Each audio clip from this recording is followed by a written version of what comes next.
ভয়ঙ্কর মিউটেন্ট ব্যাঙ।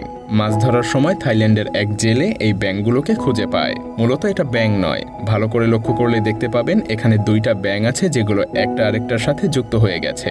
স্থানীয়রা মনে করেন এই ধরনের ব্যাঙ সৌভাগ্য বয়ে নিয়ে আসে, তাই এই জেলে এই ব্যাঙটাকে অ্যাকুরিয়ামে রেখে দেয়। আমরা আজকে এমন কিছু দেখতে চলেছি যেগুলো আপনি বিজ্ঞান দিয়ে কখনো ব্যাখ্যা করতে পারবেন না। সেই সাথে আমরা এমন কিছু প্রাণী দেখতে চলেছি যেগুলোকে দেখে আপনার মনে হবে এগুলো যেন পৌরাণিক কোনো রূপকথার গল্প থেকে আমাদের পৃথিবীতে চলে এসেছে। তো চলুন কথা না বাড়িয়ে শুরু করা যাক। ভিডিওটা আপনার কাছে অদ্ভুত এবং বিব্রতকর লাগতে পারে, কারণ মাথা কাটা এমন মাছ আপনি হয়তো আগে কখনো দেখেননি। কোনো এক অজানা কারণে মাছটার মাথা কেটে ফেলা হয়েছিল, কিন্তু সবথেকে অদ্ভুত ব্যাপার হলো কয়েকদিন পার হয়ে যাওয়ার পরেও মাছটা এমনভাবে তার কাটা শরীর নিয়ে ঘুরে বেড়াচ্ছিল যেন তার কিছুই হয়নি। তবে এটা নিশ্চিত যে মাছটা খুব শীঘ্রই মারা যাবে।